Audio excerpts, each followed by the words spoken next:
Hello, this is David Mandell, host of the podcast. Thanks for joining us. As we are deep into summer, we are deep in the Summer Rewind series. We don't come out with new episodes in the summer. What I do is I go back into the archives and I pull half a dozen or so to highlight as we go through the summer and highlight those for those who maybe forgot some of the lessons or those who haven't listened to the first time. Now, because we're going back to season 3, these are all audio only. So if you happen to be watching me on video on YouTube, obviously these are all audio. This is what we did back then in season 3. It wasn't until the middle of season 4 where we started having them also in video. So episode 3. This one was originally episode 3.7, and it's lessons from an aesthetic practice sale with Dr. Stephen Dayan and Dominic Mazzone. And I wanted to highlight this because I think, mergers and acquisitions still a hot topic in all areas of medicine. And while we've had physicians talk about this, while we've had attorneys talk about this, we've had investment bankers and private equity in season 4.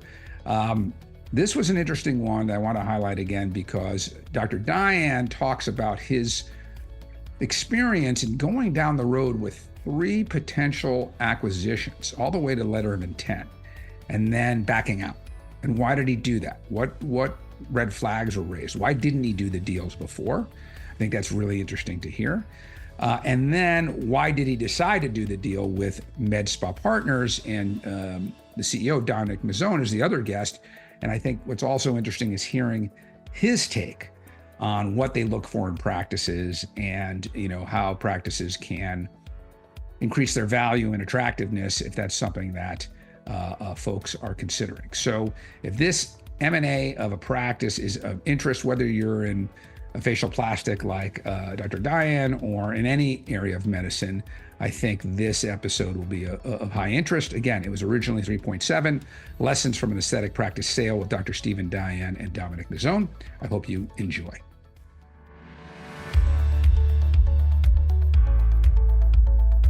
Welcome to the Wealth Planning for the Modern Physician podcast, where we talk to doctors like you about their real-world lessons in financial matters and hear from industry experts who can impact your personal bottom line. The host of our podcast is David Mandell. David is an attorney, OJM Group partner, and author of more than a dozen books on wealth planning for physicians. Now, let's turn the mic over to David.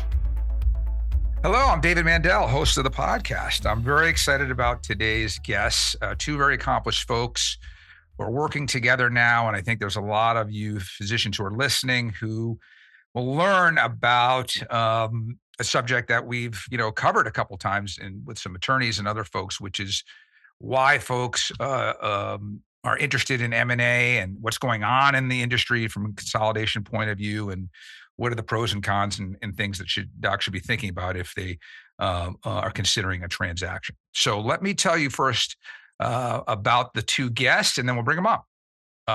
Dominic Mazzone started his first business at the age of 16. By the time he was 30, several other companies. He then took a hiatus from the entrepreneurial lifestyle to manage Fortune 500 companies for Bell Canada. He co-founded Regent Global Funds, a small commercial real estate lending fund out of Chicago, and Emacs Hosting, where he became fully exposed to the web and became immersed in the world of digital strategy. This led to the creation of Smashbox Consulting. Shortly after, he co-founded Basic Funerals, the first internet funeral company. Someday we'll do a whole nother podcast about that. Dominic went on to form MedSpa Partners, MSP, in collaboration with Persistence Capital. Since then, as CEO, Dominic has grown MSP to one of the largest medical aesthetic platforms in North America. We'll be talking about this. He is the author of Digital or Death. I like that title. It is a featured speaker, teacher, coach, and has been engaged by many organizations such as Deutsche Telekom, European School of Business, Irish Management Institute, etc. So that is Dominic. Dr. Stephen Dayan is a facial plastic surgeon in Chicago, a professor, a researcher who has published over 110 articles in medical journals and 5 books. He's a New York Times and USA Today bestselling author. He's an AMA Foundation Leadership Award winner and recognized as top doc by a number of organizations. He's a founder of a medical research company, a medical marketing company, a skin training center, medical educational center, certainly what we would call a doctrepreneur. Yeah, and he remains on the cutting edge of aesthetic products thinking and education. He's a member of ASAPS, AAP, FRS, ASDS, and has positions in some of those organizations. He's also the current co-editor of Modern Aesthetic Magazine. He teaches a popular undergraduate course, The Science of Beauty and Its Impact on Culture and Business, that his best-selling book, Subliminally Exposed, is based. And I have thumbed through that book. My wife read it. We both thought it was really interesting. He also used to run a one-day Mastering the Business of Aesthetics course about 10 years ago, maybe more. We were trying to figure that out before we started recording. And I was a speaker in that course. So we've known each other for at least 10 years. So with that, Dominic and Stephen, welcome to the program. Thank you. Thank you. And we will link to their fuller bio in the show notes. Obviously, these guys have done a lot of great things. So let's first kind of step back, and then we'll get to the present. And as we step back, I want to learn and have the audience learn a little bit more about the two of you. So Dominic, let's start with you. Obviously, from the bio, a lot of entrepreneurship, a lot of you got it in your blood. So how did that happen? Tell us where you grew up and kind of your story as you came into business.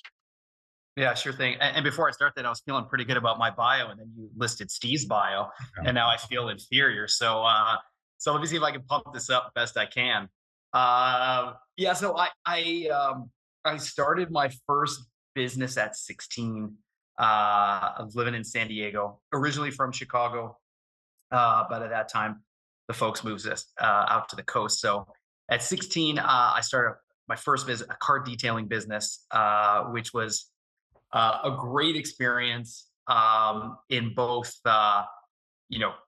starting a business, running a business, promoting a business. It was also my first business partner, who was my best friend, who was way more interested in chasing girls than he was putting flyers on cars to get more business. So it was a great experience. From there, gosh, did so many different things. By 17, I was promoting American bands in Tijuana, Mexico. That's a whole nother podcast show. Yeah. And lots of stories. But yeah, have always had the entrepreneurial bug. It did absolutely come from my parents. My parents were both just incredibly hardworking people that started their own businesses and just pushed.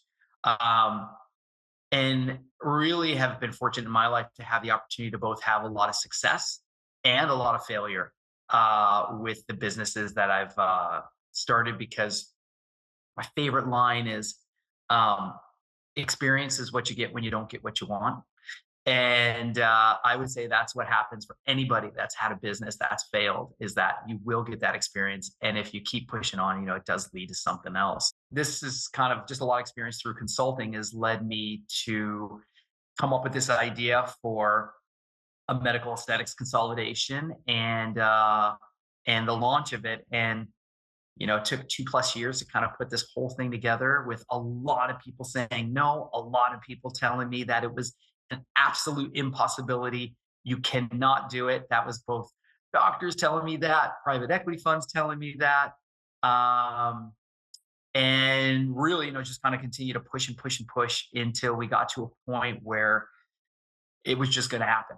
And I found a great financial sponsor who believed in not only myself, but really believed in the idea that consolidation of medical aesthetics creates an environment where you can actually provide better patient experience than inferior patient experience. I think there's a lot of folks out there, and you see a lot of articles that really try to latch on to say that consolidation in healthcare is a bad thing. Well, I can tell you, firsthand that for us, it's all about Michelin star patient experience. And I would say that we're probably considerably more compliant than your typical mom and pop shop, which is providing a lot safer environment for the patient. And that makes sense. I mean, one of the things as you mentioned the entrepreneur life of, there's got to be some failures in there. I was looking for the quote, but I couldn't find it. But it basically was like, what leaders need to be is experienced, and experience means you failed at some point. That was basically the essence of it. I'll at some point I'll find the quote and put in the show notes, but that was the essence of it. And those of us who have done multiple businesses know that you learn from those things, and you learn a lot better than than from the wins, because you realize some things that you won't do again. And we'll come back to. I do like your point that consolidation and systemization can actually give a better patient experience. I think it can raise the floor a bit, and raise the bar as well, right? Because we know all the way back to Model T Fords that if you are going to systematize, you can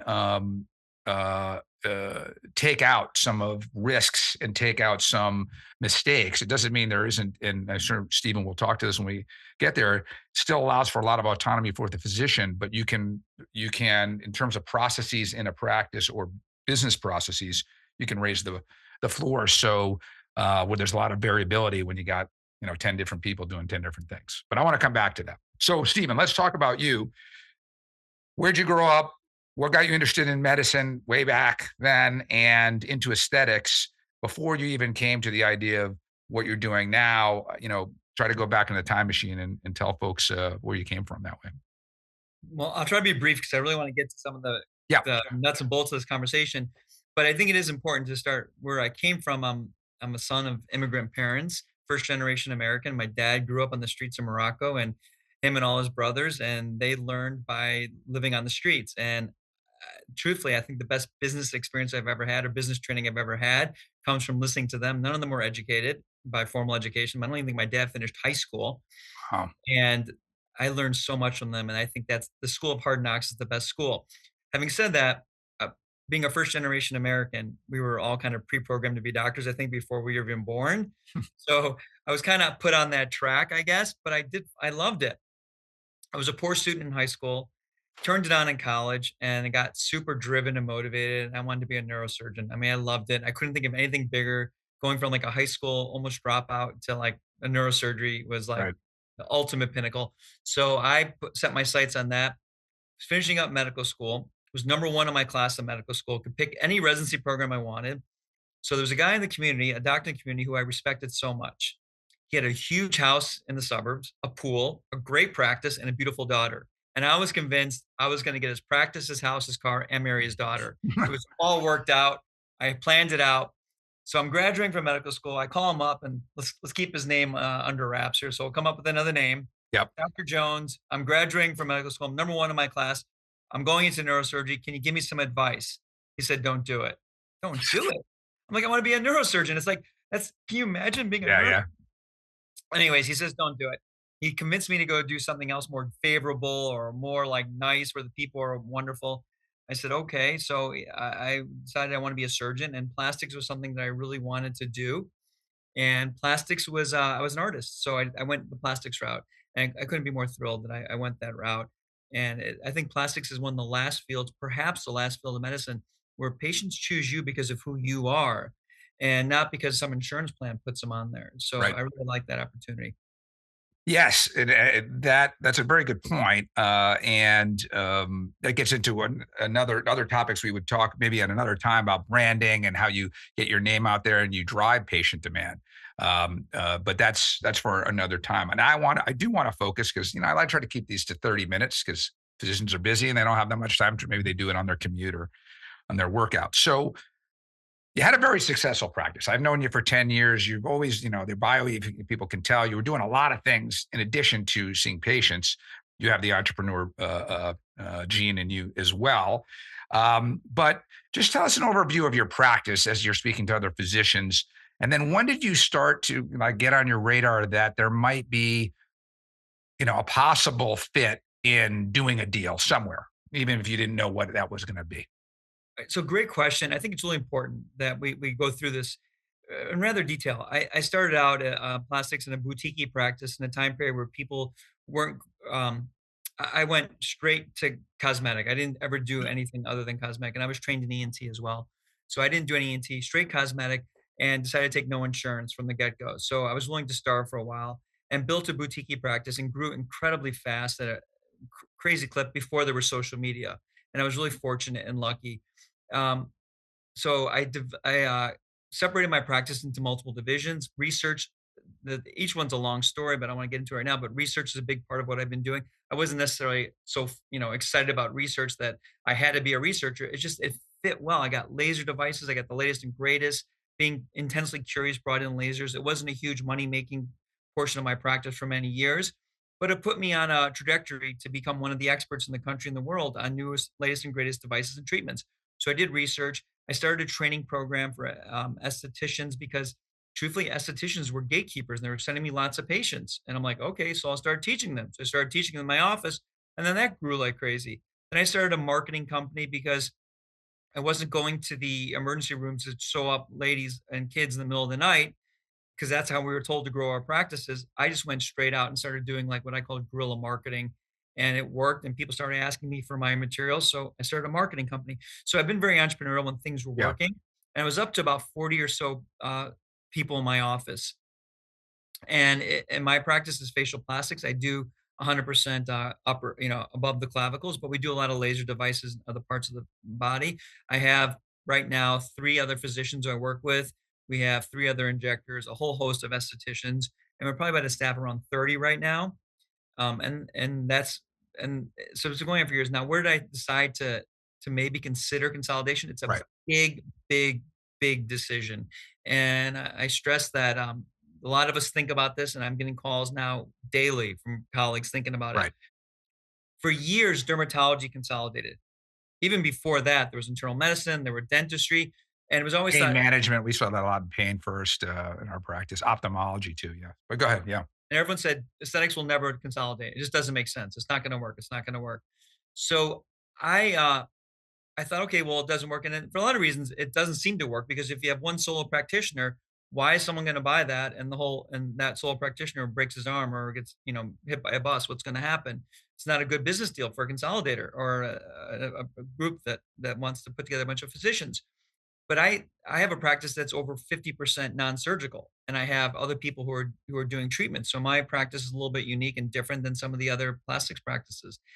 I teamed up with a dermatology group, and we do research, and we've collaborated on research. They were going to market. So I got tagged on along with them. I worked out a deal with them that if they sell, I'll join them in the sale. So that's where I first got introduced to this concept. That was about 5 years ago. Since then, I've kind of kept my ear to the ground, so to speak, and Yeah. listening. And there's been more and more buzz. I will tell you, I've signed 4 letter of intents. Four, Wow. well, the fourth one I signed was with Dominic and Right. MSP. So I signed 3 prior to that. So I did go down the road before. And to Dominic's point and your point earlier, a lot of failures leads to a lot of good experience and learning. And after going through this 3 times, I learned like where it was best and where it wasn't. 10 years ago, my practice was worth zero. I was told my practice was worth nothing. All of a sudden, now you tell me 5 years later or 7 years later, my practice is worth, X multiple of my earnings. I Right. couldn't believe that. So I was interested.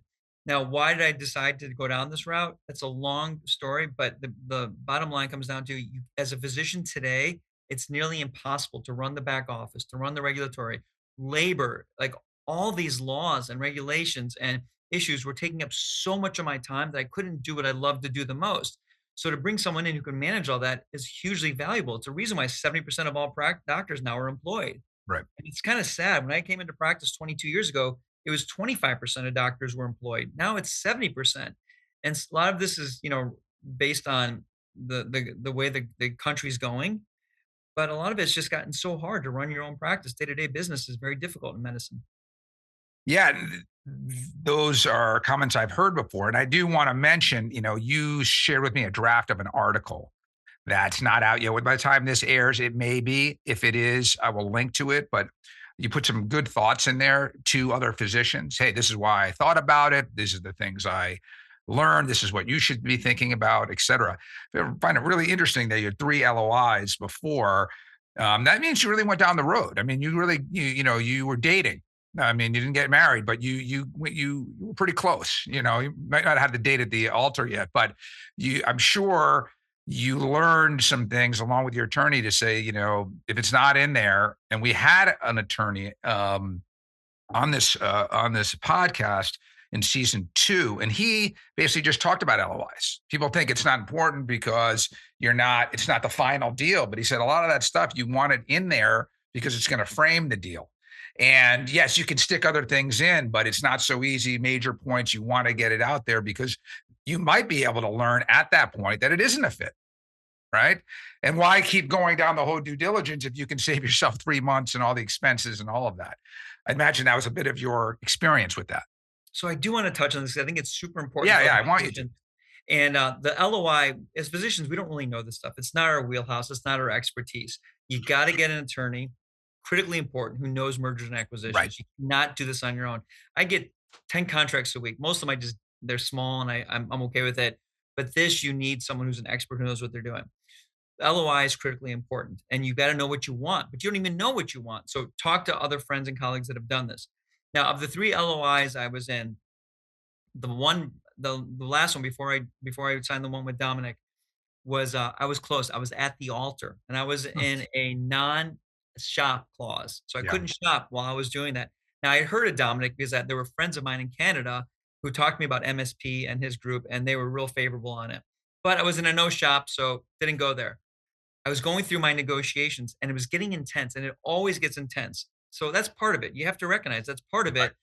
But I always believe that a contract and a deal is only as good as the 2 people who consummate it, who shake their hands. You can always work things out if you like the people and you can work and you get along. The group that I was that I was at the altar, I was about to sign with, was so close. They were starting to get really squirrely at the end. They were starting to demand things, and I was like, "This doesn't feel right. It doesn't feel right." Our no shop clause expired. And I said to them, if we don't sign this by the time the no shop clause expires, I'm going to shop. And they were getting tough on me and trying to, say, well, you got to sign now. And they were just no shop clause expired. I called Dominic. I said, you have a moment to chat. I said, can you match this? He goes, I'll beat it. I'm like, you will? And he did. And not only that, more importantly, the more I started chatting with him, I was like, oh my gosh, it's such a better fit. It's such a better fit. And we all know that feeling. It's dating, basically. It's like, it feels right. I went back to that group that I almost signed with. I said, sorry, I'm moving on. They go, what? After 6 months of negotiation, you're moving on? I said, yeah, I'm moving on. They go, you can't. I go, I am. Their senior executives called me. I had fire alarms going off.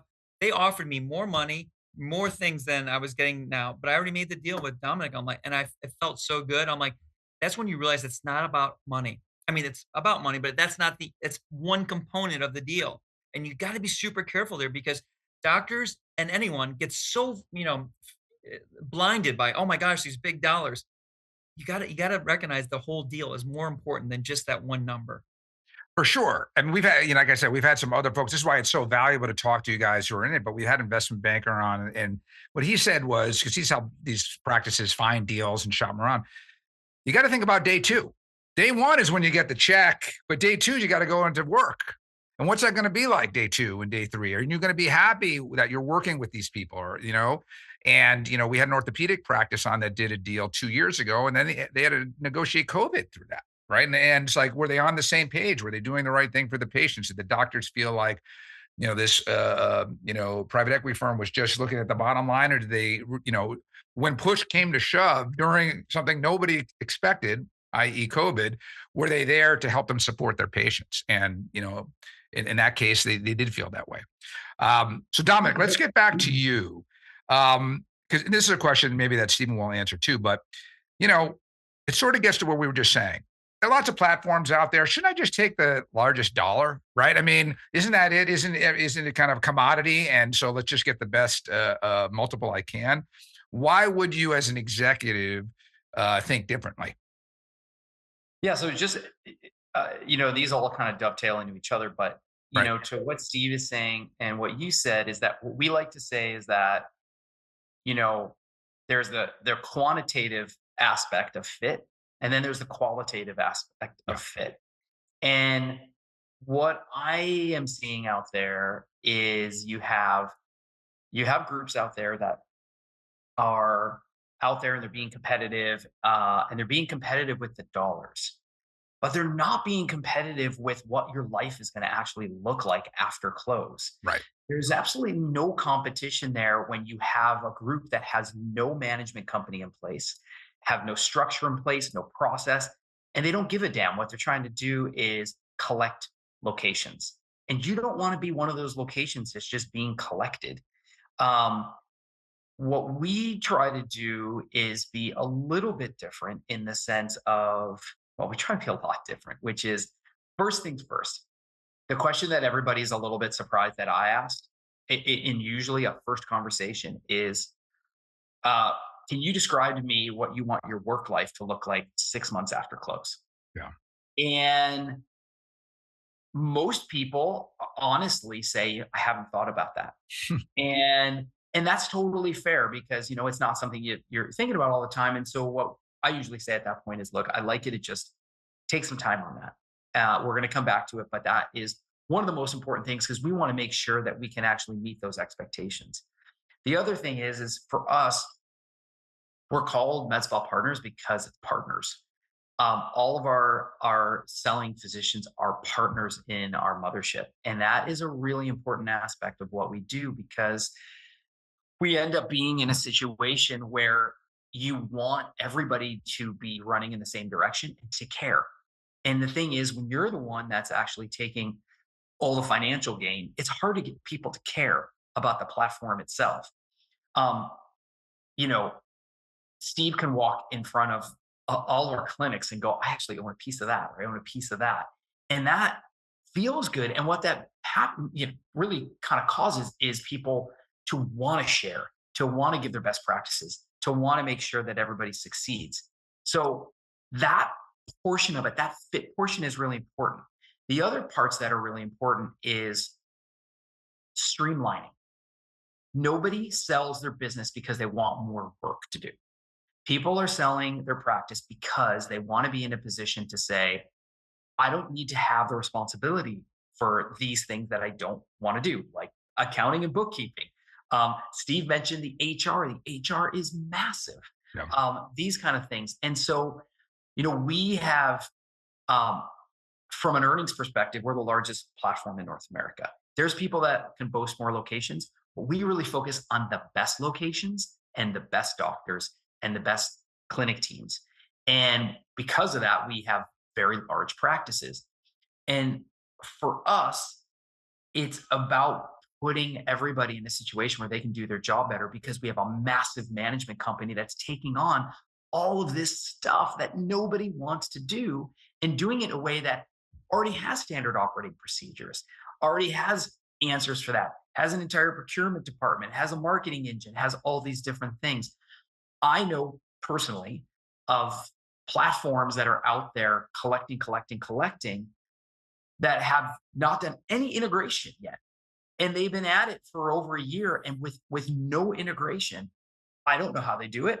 It's tough, but I know it would add a lot of pressure and stress on the clinic itself in a post-close. So there are big differences, going back to your original question, between platforms. One size does not fits all. I just want to make one more thing really clear. Yep. We're not a private equity firm. Right.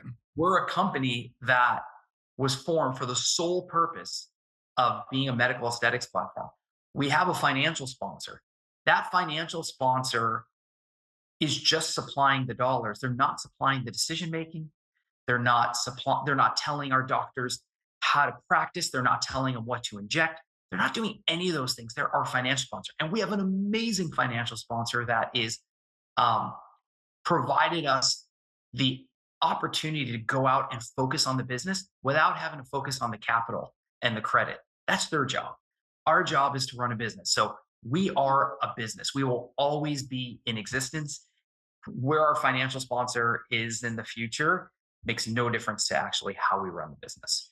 Yeah, I was writing that down as you were speaking. I was saying operator versus investment firm, and so you're coming at it from, obviously there's a financial firm that you're partnered up with to provide capital so you can make acquisitions and all of that. But, I'm not an expert, but I think there are firms that are really more, aggregators in a financial point of view. And they're kind of probably like what you're saying, kind of learning the operation, and they haven't really put the, some of the synergies in place. It's part of their plan, but they may not have executed on that. That's a really great point, David. I like what you said, operator versus investment firm. For me, I founded this. I love this. I live it. I breathe it. I'm not a hired gun who's been brought in to do this. This is for all intents and purposes my baby, and I love it. And I love the people that are part of it because we all built it together. So it may sound like kumbaya. It just happens to be kind of like that because we're all literally partners together. And this thing was started from scratch in a rented boardroom with 3 or 4 people. Sorry, it was actually 4 people around a table, 3 besides me. And we're now at our 3rd birthday. We went from 0 clinics to 30 clinics, and we're the largest in North America. And, we have now well over 500 employees, but it's still a family. And that is probably the biggest difference of all. Can I mention a couple of things, David? Yeah, absolutely. I was at a conference this weekend and I ran into another one of the MSP board members, and we were just elated to see each other. It was great to see her. And then we were talking to another guy in the group who is a dermatologist who's disgruntled or unhappy with his relationship with his private equity group or consolidator or platform he's in. And it was just really upset about it. And we were chatting back and forth. And as I'm listening to him, I'm seeing like the things that are wrong with his platform and why it's not working. And people sitting on the table are, they can get the impression like all platforms are bad or all consolidation groups are bad. No, if you're with the right group, it's like anything else. If you join the right group, if you get into the right partnership, it can be fruitful and wonderful. So there's certain key things you have to look for as a physician. You got to check the boxes and a few key things. I mean, yes, it's got to be a right fit, but one of them that I thought MSP put forward that was important to me, and now I realize it's even more important than I thought that I'm part of it, is the board of directors. Who's on it? Are there physicians on that board of directors? Are there physicians that you like that have experience in the same field as you? It makes a big difference. If there's some board of director physician who's a bureaucrat who's been constantly involved in academics and that's not your practice, well, they're not going to be thinking the way you're thinking. But when you have on the board of directors physicians who are like you, who think like you, who have the same pressures and aspirations as you, it's all the difference in the world. And MSP never makes a decision without saying, what is our board of directors? What do the other physicians think? They run it through everyone. And I thought that was really important. The second point I want to say that I thought was really important about MSP, which differentiates it from a lot of the other ones, one of the reasons why I went with it, was they didn't come in here and say, okay, Steve, you're going to be an MSP physician. So put on the hat and put on the shirt and change the boards, change the title above your door. Make sure you're MSP physician. Other groups were saying that to me. You got to be an MSP physician, or you got to be a physician of this group, and they wanted me to adopt their name right away. I'm like, no, I'm Steve Dayan. I spent 22 years building my practice. I want my name. Right. MSP said, keep your name. And those were 2 really important issues to me. I think that everyone should check that box. Those are great points, especially on the board. I hadn't thought about that before. I hadn't heard that before, so I really appreciate that one. So I got a couple more questions. I want to, stay on time. Again, we could sit here for a long time. So Dominic, question for you. When you're looking at a practice, what are some key factors other than the EBITDA, other than the financials, right? Anybody who's going, the first thing Doc's going to learn, they've heard this on this podcast a bunch of times, is they're going to say, oh, EBITDA, what's that? And then they're going to learn, okay, and that's fine. And there's all that. You want to make your practice financially solid, but we've talked about that before. So what are some, maybe qualitative or other factors that you look for beyond just earnings to say, hey, this is attractive, or this is something that is a turnoff? Yeah, it's a great question. And I think some will be obvious and some not as obvious. Okay. For us, and Steve kind of touched on this a little bit earlier on, which is when you're selling your practice, you have to understand what you're selling is a revenue stream. And the predictability of that revenue stream is a big part of what someone's going to pay for it. And when it comes to buying a practice, everybody wants to make sure that that revenue stream continues. Well, how does that happen? It happens because you have a diversification from the treatment providers, which means it's not a single doc. It's not a single injector. We still buy practices that are single doc, single injectors, but it's always with the intention that is mutual, that we were going to bring other providers in to add some diversification. So that's a big one. That's really important. Okay. The second one is, have they been experiencing growth? is there growth? We're in an industry, fortunately, that continues to grow and grow and grow. And when you see a practice that is either not growing or not growing at the same clip, that tends to start bringing up questions. The third thing for us is the doctor somebody that people want to follow? Meaning, are they good? I remember when I was advising on an orthodontics roll up, I saw doctors potentially that were just not positive people in their practice. And they really, there was no way to fix that practice. There's no way to fix a practice when you have a negative leader. And that is so important to us because we've walked away from transactions. We went, nope, this is not going to work. And with that, coupled with that is, will they be a good partner? Is this someone that understands what the overall vision is? And are they going to end up being a good partner? Or are they going to just want to fight us on every single thing for the sake of fighting? Right. Because it's there. Steve mentioned something else that was really important is for us, we're not a one size fits all model. We have right now, David, we have 30 clinics. I would tell you that we have 22 different business models at this point. And they all thrive and they all work in their own way. And because the way we're set up, we're able to accommodate that. The thing we look for when we look for new practices is what is their thing? What is that special thing that is making this practice great? Is it, their patient care? Is it that the treatments are fantastic? Is it the general vibe of the clinic? People want to be there. That's really important. Clinic manager for us is so important. Is there a clinic manager? Are they great? And or does the doctor feel that, hey, I don't have a clinic manager, so yes, let's bring in a clinic manager. Or yes, we have a clinic manager, but we could probably do better, or they can be better trained. Those kind of things are really important to us. So I'm giving you kind of the main things. And if you notice in everything I've talked about, the majority of what I talked about was the people. People. Yeah. It's the people, right? The EBITDA is the EBITDA. The business is the business. Location is the location. We have locations that are big cities. We have locations that are in rural places, but it's about the people. Can you work with the people? So that's the thing I want to stress most. Yeah. And I've said this before on this program many times, but in our business, in the wealth management space, there's a lot of roll up. There's a lot of private equity firms, et cetera, right? And we haven't gone there yet. It's possible in the future that we might, but when I'm at conferences in our business, and I'm hearing the same things, right? Because there's a lot of good firms out there. You want to be in business with the people you want to be in business with, because ultimately, Right. again, 3 months, 6 months, 12 months down the line, that's going to be most important, who you're dealing with, who you're working with. So Can I say Steve, one more thing? yeah, David, one more thing, and then I'm going to give Steve the last word. I got a last question for him. Yeah. Not a problem. I think what's critical that nobody is talking about is that medical aesthetics is so different from the other consolidations in healthcare. This is not dental. Dental, your patients need you. They have to walk in the door. They have something that is required, and they have to get it handled. In medical aesthetics, we have to fight for our patients. And to do that, it's a very different mindset from a perspective of care, from a perspective of what is a real patient experience.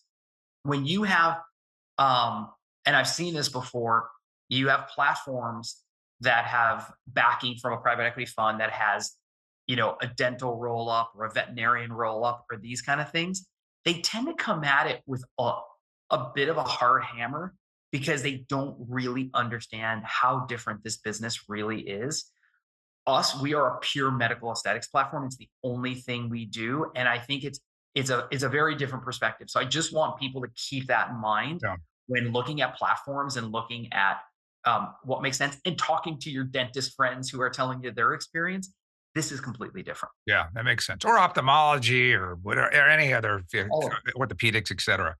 My experience when I get my shoulder work done, I want it to be positive, but it's not as important because I'm not going to tell 10 friends who all, by the way, have shoulder issues. I don't have 10 friends who all have the same shoulder, but I might have 10 friends who all want to do something cosmetic at some point. So, reputation, word of mouth, all those kinds of things, crucial.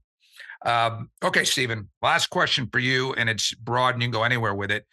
What are the most, I mean, you mentioned already some important things, but if you were, if I was calling and I was a doc and I had 5 minutes of your time, what should I be thinking about if I'm considering, a transaction? Oh God, there's so much. And the article I wrote, I think goes Yep. into further detail. We can refer Yes. people to that. We will link to But that. first and foremost, it's got to be a right fit, and it's just as important. It's like a marriage, or it's like, can you work with this person for the next X amount of years? And that's the first thing. You have to make sure that you short up, and you mentioned EBITDA. A lot of doctors don't understand what that means, but Right. you've got to get your financial house in order. Yep. So if you're thinking about going down this route, start looking at that now. You also have to make sure and think about this. Do you have another revenue stream? If you're 50% or more of your revenue, or more than 50% of your revenue, you might want to start looking to expand your practice to bring in other things before you even start going down this road. It's going to serve you better in the Yep. negotiations. Get a good accountant who understands this and a good lawyer. So all those things beforehand. Then once you start talking to the groups, I would say make sure it's a good fit. Talk to your friends who are in the group. Critical. And doctors have this wonderful way. We speak our own language, and we all know it. We know how to say something to someone, and we get a message across, regardless of how we say it. We know how to speak the same language. Talk to your friends in the group. They'll give you the details. They'll be honest with you. And we're really good about that. So I would suggest doing that. I did that. It made a big difference for me. Yeah. And then make sure that and then there's some minor points which Yeah. I mentioned earlier, like the Yeah. branding and your schedule. How's that can change? How many years do you have to give them? Then there's how much you have to roll in versus how much equity, how much cash do you get, and then when do you get paid out and earnouts. And that's all negotiable, different factors that are vary on each practice. Anyone wants to call me, I'm happy to talk with them about these things and give them some advice. I've been down this road multiple times. I feel really comfortable with it. But it's got to be a good fit ultimately, and also the group has got to be successful. I had a lot of people call me up. Oh, let's put together a group, or this is a startup group. Those things go under so fast and so quickly. It's not that simple. MSP's been around 3 years and they've got an infrastructure. You want some infrastructure, but you don't want too much infrastructure where you're just a cog in a wheel. So Yeah. Yeah. It's a balance, but those are all good points. And yes, if you know docs, I mean, first of all, your first point, it echoes exactly what some of the investment bankers, et cetera, said, which is before you even consider it, get your house in order. And that means a bunch of things. So what you're saying is, something hopefully that our listeners heard before, and you're confirming that. And getting the good advisors. You want to go. I mean, now you could be an advisor. I mean, Steve, you could be the M&A attorney almost, but there you go. Under four LOIs, you got another job. So, but for most of us, it might be the first. For many of the docs, are going to have one or two they're looking at, and they got to get good advice. Someone who's done it before, not just an attorney, not just your typical healthcare attorney, someone who does M&A. That's really crucial, right? Yes. Well, guys, thank you so much for your time. I know you're both super busy. Really appreciate it. And we will put links, as I said, in the show notes to their bios and where you can learn more about them. If you're in the cosmetic space and you're listening and you're thinking about this, feel free to reach out to them. We'll put their contact info in that article if it's published that Stephen recently wrote. So, guys, thanks again for being on. Thank you for having us. So for all the listeners, as you know, every 2 weeks, we'll have another episode. If you're a physician or someone in the industry who thinks you have something interesting to say and maybe a topic we haven't hit on before, feel free to email me. Always looking for new guests. And let your colleagues and friends know. Every 2 weeks, we'll be on and all the usual channels. So thanks for listening. Thanks for listening. The Wealth Planning for the Modern Physician podcast is brought to you by OJM Group, a multidisciplinary wealth management firm dedicated to helping physicians build and preserve their wealth while reducing taxes. Podcast listeners can get a free copy of our newest book. Simply text WPPOD to 844-418-1212 and click the link in the reply text to request your free print copy or ebook download. Be sure to join David for the next episode of the podcast. It's important to note that this content is for informational purposes only and does not represent personalized investment advice, as the information may not be suitable for your personal circumstances. Please contact your investment advisor before implementing any of the strategies discussed.